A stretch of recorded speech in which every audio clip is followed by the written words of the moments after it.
Ya, silakan. Oke, Pak Direktur, kita mau diajak kemana dulu nih? Kita lihat IGD dulu ya. Oh, IGD ya? Ya, instalasi gawat darurat kami.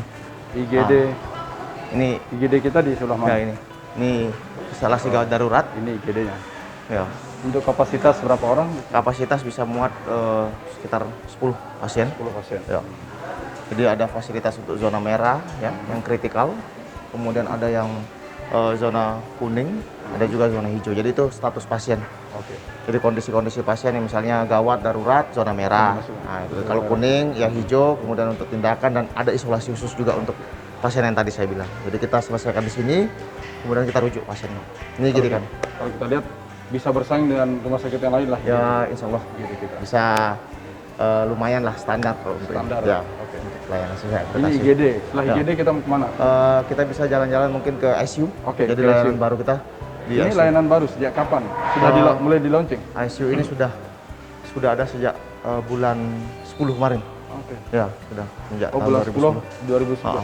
2020. 2020. Ya. Baru beroperasi. Sekarang sudah mulai beroperasi. Beroperasi baru sekitar kurang lebih 2 minggu ya. Oke. Bisa kita lihat langsung. Boleh, boleh. Oke. Langsung datang. Ya, silakan. Oke. Kita ke ICU ya. ICU, Pak. Jadi intensive care unit. Jadi ruangan ini untuk pasien-pasien yang kira-kira mengalami penurunan kesadaran. Jadi biasanya kita bilang koma ya. Koma. Nah, kita ada fasilitas itu sekarang karena diwajibkan memang untuk setiap rumah sakit umum harus memiliki fasilitas ICU. Nah, Kalau ini ini ruangan untuk ruang VIP. VIP. Ya, VIP. Jadi ini Kita sebelum ada kita 10 kamar untuk VIP rumah sakit. jadi sebelum kita menuju ke ICU ini Ya. ruangan VIP. Ada VIP. berapa kamar ruangan VIP? Ada 10 kamar kita punya. Ada 10 kamar. Ya, jadi standar juga. Bisa calling dokter sendiri, kemudian ya pilih dokternya sendiri, kemudian menentukan kapan dan berapa lama kira-kira akan dilakukan tindakan terhadap pasien Artinya seperti apa. layaknya ruangan Ya. VIP seperti biasa lah. Oke. Ini kalau VIP ini sejak kapan, Pak?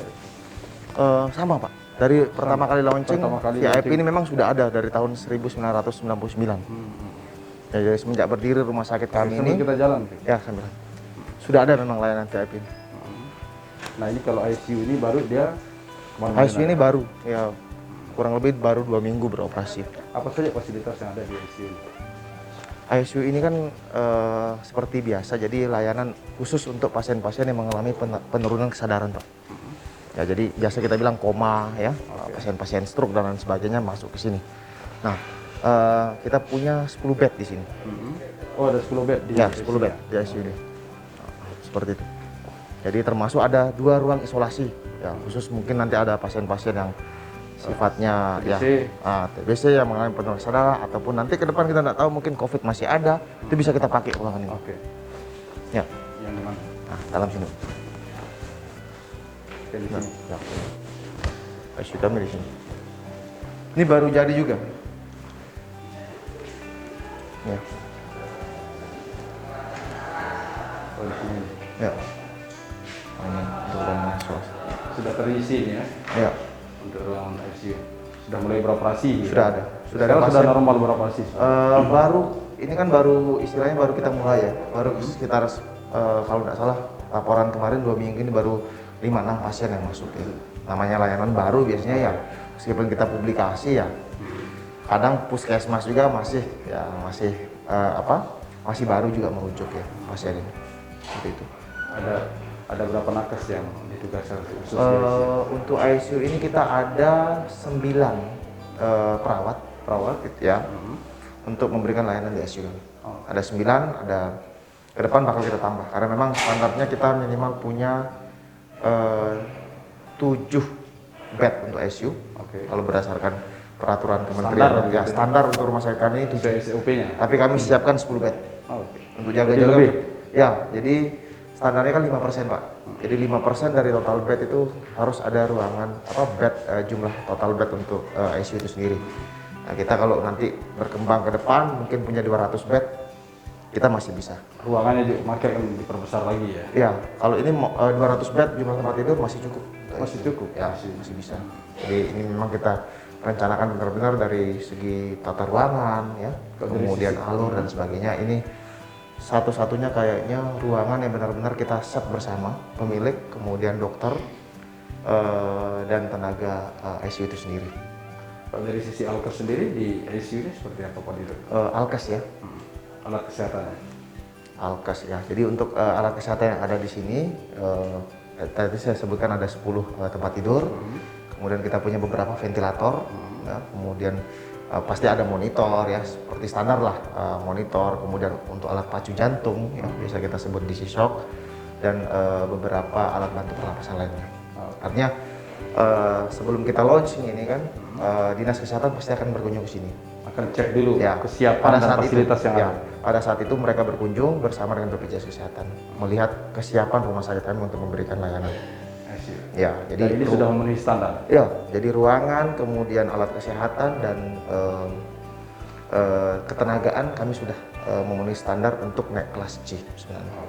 Ya, Sekarang mungkin masih kelas kelas D. D. Ya, mungkin 1-2 bulan lagi. tahap lagi akan naik kelas C. Ya, mudah-mudahan lah. Mohon Kita doanya harapkan Pak Afif dengan nanti ya. fasilitas yang ada gitu ya. Ya, kalau dari segi semuanya sebenarnya sudah memenuhi syarat untuk naik kelas C. Oke. Sekarang kita kemana lagi nih? Boleh? Setelah Kita keluar Pak. Oke, mari. Kita jalan-jalan.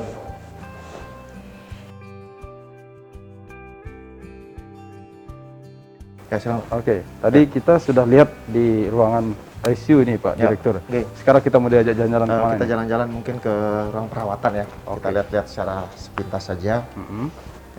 Jadi rumah sakit kami ini ada beberapa ruang perawatan juga yang kami sediakan untuk pasien umum. Ini ruang perawatan kelas 1 dan kelas 2 Pak. Kalau yang ini?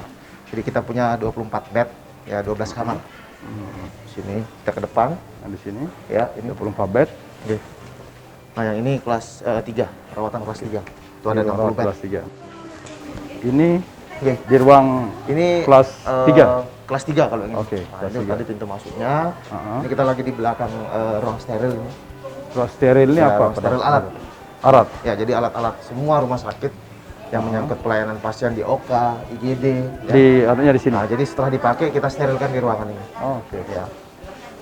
Nah, ini pintu keluar ruang operasi. Uh-huh. Nah, itu pintu masuknya di depan. Nanti saya tunjukkan, Pak. Oke, oke. Ya. Nah, ini kita sudah berada di ruangan kelas berapa ini? Ini kita masih di teras, Pak. Jadi Kita masih di teras. ya, ini pertigaan, ada yang ke kelas 3, ada yang ke ruang persalinan, ada yang ke ruang operasi juga. Oke. Ya. Kita ke depan, saya kasih lihat nanti tampilan dari ruang rawat jalan. Ruang rawat jalan kita. Ya. Di ruang rawat jalan apa saja yang fasilitas yang disiapkan? Fasilitas kami di sini hampir semua layanan poli ada, Pak. Ya, mulai dari poli umum, Oke. kemudian poli saraf, ya, Oke. poli penyakit mata, poli bedah, kemudian poli penyakit dalam, poli gigi, ya hampir semua ada. Semua ada ya? Semua ada dan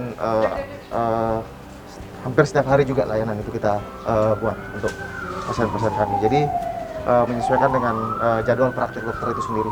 Oke. Ya. Jadi sudah terjadwal sendiri ya? Ya, ada jadwalnya dan bisa diakses semua, Pak. Ya, online dari aplikasi yang sudah ada dari Puskesmas. Oh, sudah ada dibuatkan di Ya, sini? sekarang sudah Website-nya begitu? Enggak, dia modelnya aplikasi yang ditanamkan oleh BPJS itu sendiri dan kementerian. Jadi Puskesmas bisa tahu langsung ketika mereka merujuk pasien. Oke. Mereka tahu bahwa hari apa saja dokter itu Bertugas begitu? bertugas di Shift-shiftan rumah sakit kami, jam berapa, sampai dokternya, sampai surat izin pun ada. Oh. Kita bisa akses. Artinya dengan semudah itu Ya. menyiapkan pelayanan untuk terbaik pada masyarakat Ya. begitu ya? Seperti itu. Nah, seperti ini Nah, antri. ini pasien, ini ruang poli kami, ini halaman depan ya, terasnya, lobi dari poli kami. Jadi ada beberapa poli mulai dari klinik umum tadi ya, Oke. kemudian klinik mata, klinik bedah, penyakit dalam, gigi, saraf dan ortopedi, Pak. Oke. Jadi kami juga punya layanan bedah tulang di sini. Yang biasa mungkin Bapak jarang dapatkan di rumah sakit kelas D, kami punya. Di sini sudah Ruangan punya ada bedah Kami tulangnya. punya. Ada dan standby dokternya. Nah, itu bagaimana intinya kami di sini memberikan layanan sedekat mungkin dan secepat mungkin serta setepat mungkin dalam pelayanan ke pasien. Karena itu cita-cita besar dari owner dan kami dimandatkan untuk itu. Oke. Ya, seperti itu. Jadi ini terakhir nih kita ke sini Ya, atau ini- masih ada lagi? Ini pendaftaran, ini terakhir mungkin ya. Terakhir ya? Ya, saya ajak keliling-keliling. Iya. Secara garis besar seperti itu. Oke. Mulai dari IGD, kemudian perawatan, kemudian operasi, kemudian ini ke ruang pendaftaran. Jadi kita harapkan ini Ya Pak ini contoh ruangan pendaftaran.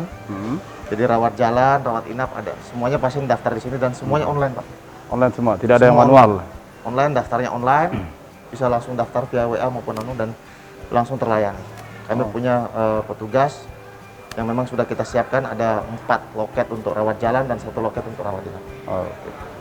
Baik, terima kasih Pak Direktur sudah Ya, terima diajak kasih. berkunjung dan jalan-jalan di Rumah Terima Sakit kasih banyak atas kunjungannya, Islam Pak. Yatopa. Tentu kita harapkan Ya. Rumah Sakit Islam Yatopa ini ke depan bisa memberikan pelayanan lebih maksimal dan Amin. lebih bagus lagi dari tahun ke tahun, lebih maju Amin. lagi sehingga masyarakat betul-betul merasa nyaman dan terlayani di sini. Amin. Terima Sampai kasih, ketemu Pak. di spesial interview berikutnya. Terima kasih.